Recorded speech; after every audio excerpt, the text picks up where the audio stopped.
Okay, welcome everybody to tonight's training call. Thank you everybody for logging on. My name is Luce Hawkins and I am a QNMD here in the Juice Plus company. I'm so excited to be running this training tonight. Tonight's training is going to be a bit of a social media Q&A, and we've got a few other little things thrown in. But before I introduce our amazing guest speaker, I actually want to do a big shout out to Ange and Adrian, who actually went to Simon Chan's event this weekend. And I've personally been to this event also, and it is an amazing action-taking event, but we really wanted to get you both to share maybe your top 3 or 4 takeaways from the event. So if you guys could unmute yourself, the floor is yours. Please go ahead and just share what you got from the event and what your key takeaways were. Hello, good evening everybody, how are you? Ange is actually trying really hard to get Charlie asleep. We've both been trying hard for an hour, so you've only got me tonight. I've been, today when you asked us to, or yesterday when you asked us to sort of have a bit of a chat about what's going on, I've put some tips down. So if you haven't done much with Simon Chan before, then grab your pen and pad out, because I wrote down my hot tips, and trust me, I think they're hot. They've certainly worked for me. That was a pretty amazing day. You know, there's probably about an hour and a half of that day where you're like full on action, and you know, it was really amazing. So just like definitely want to give a bit of a shout out to MLM Nation and Simon Chan. So if you haven't done that, he promises he's going to come to Perth again next year, and I promised him that Ange and I would build massive and support him, and I highly recommend you guys do that, because I think he's the person to follow at the moment. What he's doing in social media and that, he's like really good. So here we go, get your pen out. He started off by saying, initially, he obviously said a lot of things, but basically his 3 C's. So change, commitment, and conviction. So change, commitment, and conviction. And this is around your posting on social media. So basically, you know, we weren't all born again, you know, health freaks or anything like that. So most of us have got a bit of a journey, and he really feels strongly about sharing that and being vulnerable around that. So share your change, whatever that change might be, anything, just share it on Facebook or Instagram or whatever you're doing, and obviously whatever you're comfortable with sharing. But yeah, share that change, be vulnerable around your change, your commitment. So basically this is around staying committed and outlasting the skeptics. You know, be committed to yourself, your family, you know, your vision and all that sort of stuff. And what you'll find over time is those people that might have been a bit skeptic or might not have been interested at the start, by now they're starting to get really inspired by your posts and your positivity, and obviously your commitment to this awesome product. Okay. And then conviction. So when you're speaking to people or posting or whatever, post with absolute conviction and certainty, whether that be around the product or the business. So that's the 3 C's. That was my interpretation of them. There's probably a few things more you can add to that, but I'm sure that will be pretty helpful. The other thing was, if you haven't heard of this before, it's CLAM. So another acronym. I love acronyms, ex-Navy boy. So CLAM is comment, like, add, message. So that's comment, like, add, message. So basically, whether it's in a group, or it might be, it could even be on a friend's, you know, post they've done that might be quite a popular post, and a lot of people are commenting on it, or whatever it might be. Obviously, be careful if they're involved in Juice Plus, because I don't think that's very ethical. But certainly, a friend or a family member that's got nothing to do with Juice Plus, it could work as well. So basically, you know, commenting on their post or commenting in the group, adding value. You know, at whatever group you're involved in, and you're you know, passionate about, whether it be like, you know, dogs or traveling or whatever it might be. There's heaps of groups out there. You know, add value to that. but also comment on other people's posts, like the post, and then you've got add and message. So what I kind of found a little bit uncomfortable on the course was that part. But I think if you message, especially in the time frame, because he's like go, go, go, go. So now since I've been back, I've basically been messaging first and then sending, then adding them as a friend. I was showing Ange yesterday how many people I've added. I'm just like, oh my God, I was so strict around my Facebook and whatever, and now I've just letting it go a little bit loose. The other thing he talked about a lot was like following up. So there's basically 4 scripts that he uses to, and they're all very common. So I took photos of these screens. So I'm just going to quickly go through these scenarios with you. Have we got much time? Probably a minute or so. Yeah. Okay, I'll be super quick. And if anyone wants a bit more detail around this or whatever, just reach out to me. I'm happy to share it. But definitely recommend you do his course. So scenario 1, first follow up after you sent the video. So what did you like best about the video? So save these 4 things. These are 4 things that you would send out as a follow-up to someone, all right? Because the money's in the follow-up. So the first one being, what did you like best about the video? Scenario 2, you've sent them a video, they didn't reply back. So I'm sorry I haven't been in touch. I've been busy growing my business and getting new customers. How are things going with you? I sent about 25 of those out on Saturday, and it was amazing the response I got. That's probably the best one I've done. So this is being recorded, eh? Oh yeah, it is, cool. So you can go back and look at it anyway. Scenario 3, when you haven't contacted them in a while, so basically share a win or an update. That made you think about them. So can be a non-business related, ask them how they're doing. So basically just, something that made you think of them, or giving an update about yourself, asking them how they are. It's just basically an excuse to get back in touch with them again and maybe get the ball rolling down the track. And then there's what he calls the witness protection follow-up. I really like this one. Prospects that are hiding from you. The relationship means more than anything. These are just 4 points he had. The relationship means more than anything. It's okay you're not interested in the business. Won't bring up the business again. Can we still be friends? It's kind of like something you'd send to them that, you don't want to keep hassling, you still just want to be friends. Yeah. And that was it. The only other thing is I got a really cool selfie with him. Yeah. Right, cool. Fab, that's amazing. What you could do, if you could send those to Tamara, she can pop them in Hunters and Gatherers, and then we can all share those with our team if that would be okay.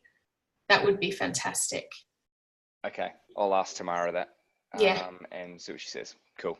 But yeah, see if you can share that. That's awesome. Thank you so much. And yes, I have been to Simon Chan's as well, and I was so like, he was like, right, send this message, and I'm like, ooh, and it took me 5 minutes just to press send. He really got you out your comfort zone, but he was absolutely fantastic. And I'm now, with the clams that I've been doing the last three months, they're now starting to see what I'm posting and now starting to be interested in the Juice Plus products. I'm like, oh, where's this person from? Scroll up. Oh yeah, I spoke to them about formula feeding your child. Thank you so much for that. Okay, guys, we are going to kick off the second part of this call. I am going to welcome my absolutely beautiful friend, Taylor. I'm going to unmute you, Taylor. Taylor, it has been one of my friends since I moved here to Australia, and she is an absolute social media goddess. Like, this is what I hang around with her. Like, she is amazing. And the reason why I asked her to give a bit of knowledge on tonight's call is because it's nice to have an outsider's knowledge to what we do, as this is Taylor's full-time job. So she currently is the social media account manager for Real Heidi. And for those of you who aren't in Perth, it's a radio station. So it's a radio host for one of the most popular radio stations. So for those of you in the UK, it's kind of like Kiss 100, one of those guys. So Taylor looks after that. And she also is account manager for His and Hers Perth, which is would you say it's like a marketing company? It's not PR, it's marketing, is that right? Oh, Taylor, your mic's not on, babe. I've unmuted you. Try again. Nah, it's not working. I can hear you now. Now I can hear you. Okay. Oh God, that was going to be like a terrible call then. His and Her Perth was kind of our platform to include and incorporate everything Perth and showcase literally everything that Perth has to offer, but it's kind of been used as our business platform as well, I suppose. But yeah, it's been really exciting, and I'm excited to share some of my what I think is little knowledge, but with you all. Oh, well, thank you so much. I've done a few, so I've prepped Taylor with a few questions because I've had some questions from all you guys. Do pop questions in the chat as we go, and if we've got time, we'll do a quick session at the end where Taylor will answer some questions, and I'm sure it doesn't mind if we go into a little bit of time into the next one. But the first one, so Taylor's main role is creating content, and guys, we know how key content is, but I'd love for you to share, Taylor, why is creating valuable and shareable content important for building a business or a brand on Facebook? Well, to me, the way I think of content, the way I think of it is it's pretty much a conversation with your customer or your client without seeing them face to face. So pretty much whatever you are wanting to say to them face to face, whatever you're wanting them to, whatever you're wanting to tell them, to promote, whatever, that is what you'll use in your content. And this can be anything. It can be a conversation with you, like you were having with a friend. It can be a personal post. It can be literally, content is everywhere, and valuable content is so, it sets you apart from everything else. You look at some Instagram accounts or Facebook accounts and you see they're just posting for the sake of posting, and you kind of go, that's, they've rushed that post, or that's gone a little bit, there's a little bit of jargon in there that you really don't want in there.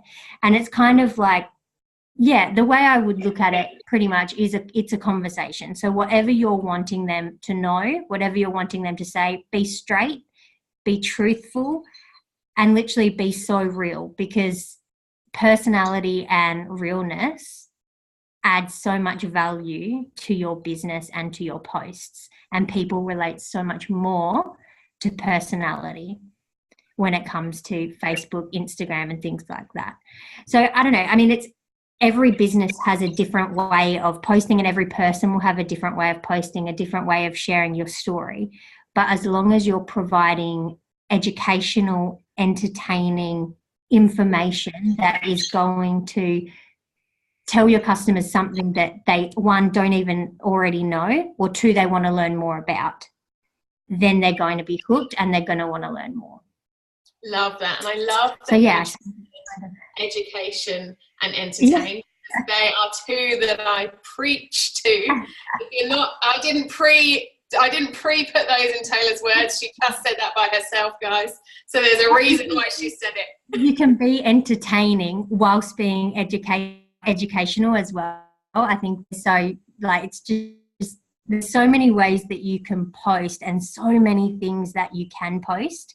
But I think you need to find out what resonates well with your audience. Everyone's audience is different. My audience is different to yours, Luce, compared to somebody else's, who's different to somebody else's again.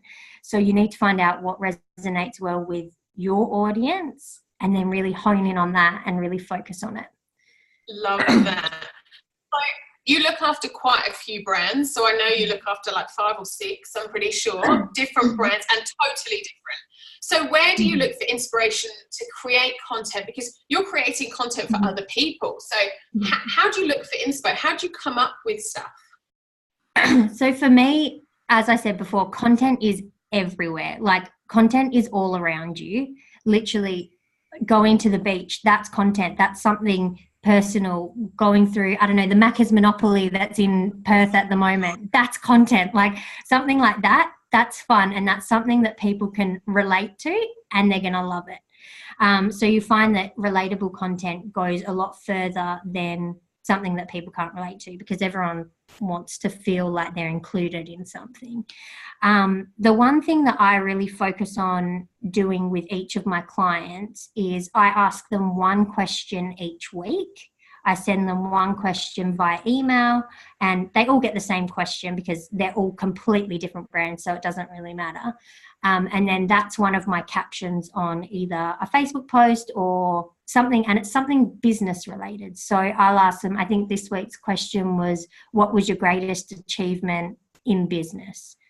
And then they answer that, and then that's one question, and then that's content for me for an entire post, or that can be broken up into multiple posts across a week.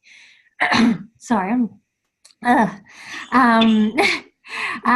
for me as well, I spend a lot of time scrolling and scrolling and scrolling and scrolling. And there is content on Facebook that even if someone's created, say, a meme or something, you can create that yourself and turn it to match your brand. So even though it kind of, a lot of people go, oh, isn't it just stealing their meme? But they've gotten it from somewhere. You've seen it around multiple times. It's just doing its cycle. So, I mean, I use things like that a lot, things that are trending. Like I'll look on Twitter and see they're trending things, and there's a lot of insights there to what's popular and what's going around. So you can kind of figure out, you know, what you should be posting, when you should be posting it, kind of thing, and what's popular at the moment. I also have an event calendar which is all Perth related, which I've found has helped me a lot with His and Her Perth. So it's got everything to do with events coming up. If I see it on Facebook, I chuck it in the calendar, and then I've literally always got content. It's always coming through. I've always got something to post about. But it can be hard because, you know, content is, you know, you get stuck into such a rut. So the one thing that I would probably say is to just have a good old-fashioned brainstorm. Literally just sit down, write down your values, write down what your business is about, then literally just brainstorm out from there. Anything is an idea. And then once you've finished that, go through and go, you know, that wouldn't relate well with my audience, and then just cross them off. And then you'll gradually wean it down to the correct content for your audience and what you really want to show your audience and tell your audience about. So I mean, it's a trial and error thing as well. I would love for you to share quickly. I remember we were sat down and you were talking about the Kmart meme. Share that story, the Kmart meme. I know there's some Kmart mums on here. That was so crazy. So literally Kmart is like, everybody loves Kmart. I've not met anybody that hates Kmart. And so I run Heidi's Facebook page. And the one thing that works really well with Facebook is memes. Something that someone can tag their friend in. It just keeps going. So I posted this meme. I think it was something about I think it was like, you've got unlimited money to spend at Kmart, tag your best friend that you're taking, or something. And then that was all the meme was. It was such a simple meme. And I posted it on a Sunday night, and it just went, I was like, oh, you know, it's not doing anything, whatever. And I just kind of forgot about it. And then I looked at it on Monday night, and it had got like thousands of shares. And I was like, what is happening? I was like, I'm not prepared for this. What's going on? And it just went completely crazy and completely viral, and I wasn't expecting it. And it's still, even to this day, it's still like, I still get notifications that people are still using it. And that was probably that was like May. I think that was ages ago, and it's still going. And it's just because it's so relatable for people to use. So go to that post and you can take it, share it, use it, do it. Turn it into something for you. Take it, please. Love it. Val, that's yours. Off you go, Val. You go do some Kmart memes. Change it to your own. It's fine. I know how I'm feeling. So true. It's all about creating shareable content. So with Facebook, it's shareable. Instagram, it's savable. But with Facebook, I remember I've seen a video. This is for all the mums out there. There was a video of a mum in her car, and she turned the camera around, and there was her newborn baby covered in poop in the car seat. It had just done a poop explosion. That woman was in Isagenix. She had something like 500,000 shares. Looked on her page, she had, like, that obviously completely boosted her page. And I thought, what about making a really crap, literally, situation into something that's a pretty good content? Literally, because everybody relates to it. I think I've had a few memes that I've posted on Heidi's page, and they've not done crazily well for us. Like, they've done fairly well, but then I see literally someone's just taken it, and a couple of days later they've just put their logo on the bottom, and it's done like crazy. It's like worked so well for them.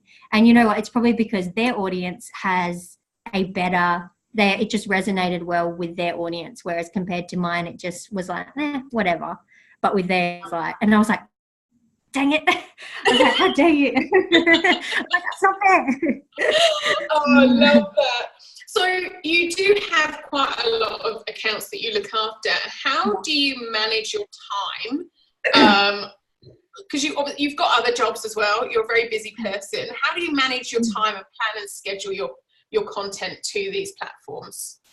So pretty much I work by a month basis. So I write down, like, I literally print out a calendar. Like, I don't buy one of them calendar things. I literally just print it out from Google.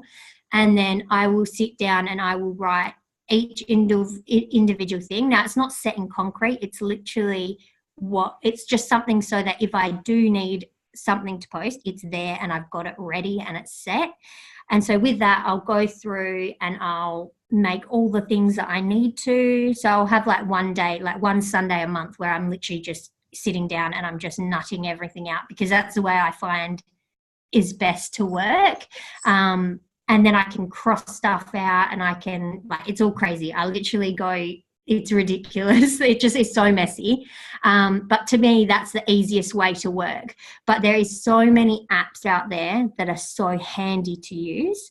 I've used, I think it's pronounced Hootsuite before, if I'm wrong, but I'm pretty sure that's how it's pronounced.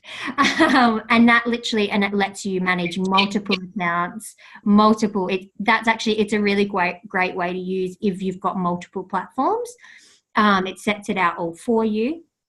I use this app. It's called, let me have a look.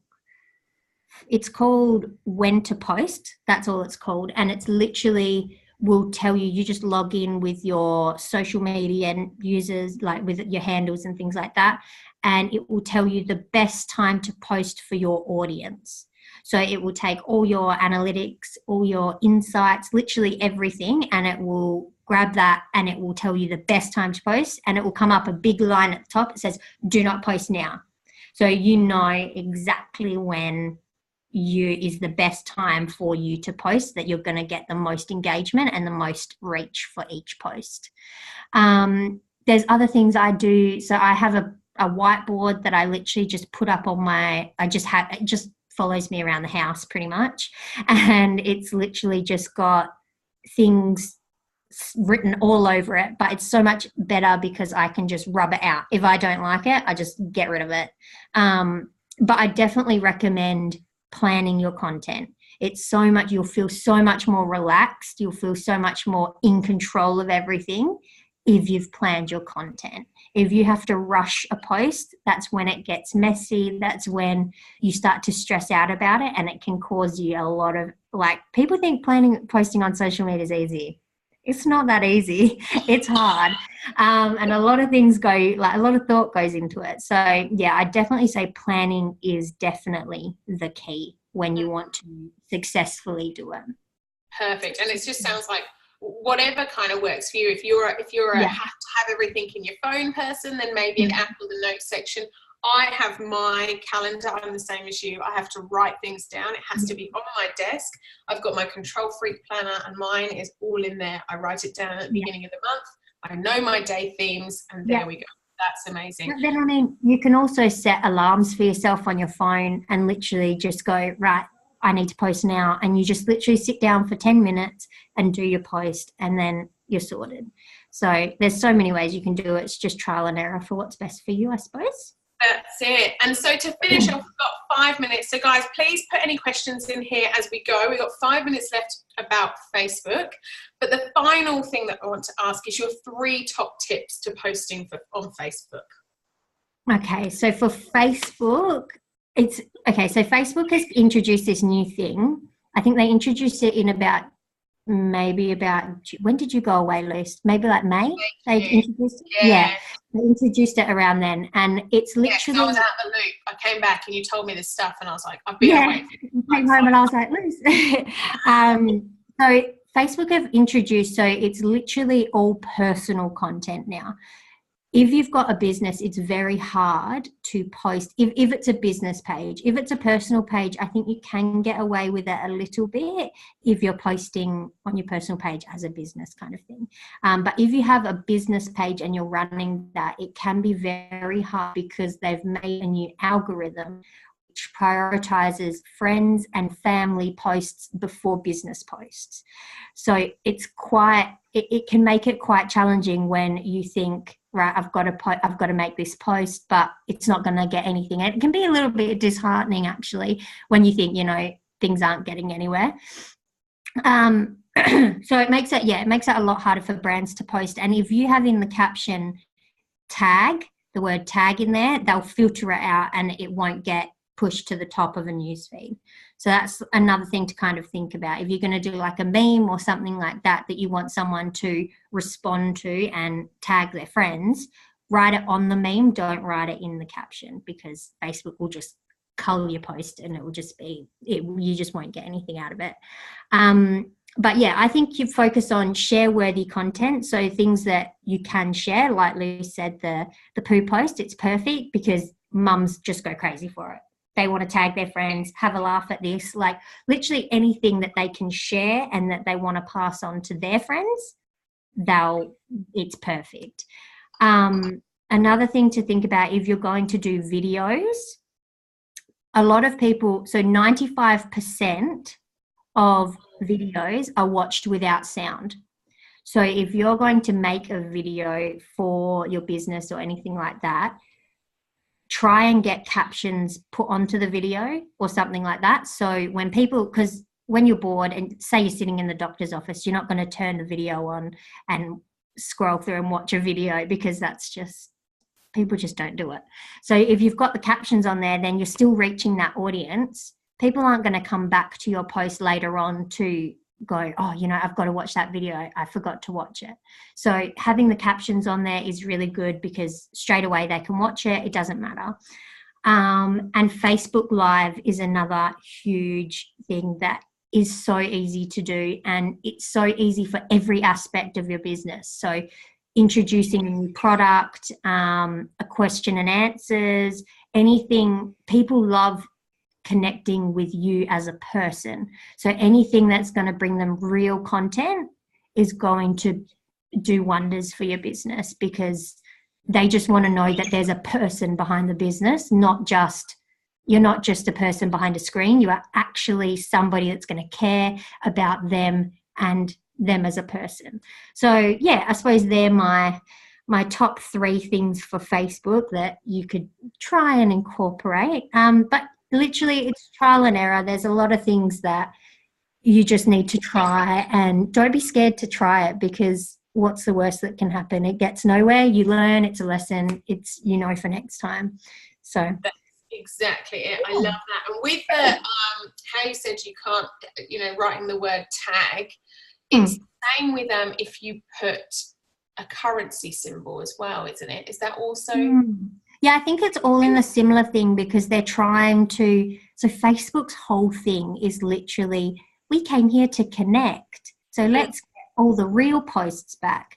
So it's kind of, as much as it's great, like good on you, Facebook, it does make businesses suffer, because their posts with, like Lou said, anything to do with selling, anything to do with anything like that just goes out the window. But it's a chance for you to be creative with your captions, and just get out there and literally just try it. Because yeah, literally. Love it. We've got a couple of questions that have come through.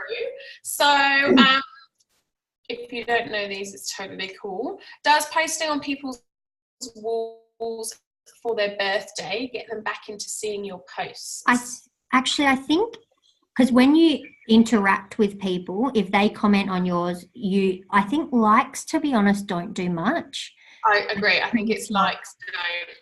Yeah, I'm pretty sure likes are just likes, like they're just nothing. But comments and posting on walls and sharing their content, it brings them up further onto your thing. But the people that post more as well are going to be more up on your newsfeed. So obviously creating consistent content is key to keep yourself at the top of everybody's newsfeed.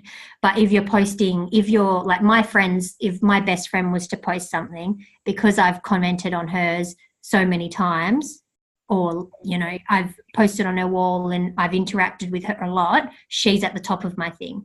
So posting on their wall for their birthday, obviously it would boost a lot, but I think it depends as well how much interaction you've had with them in the past as well.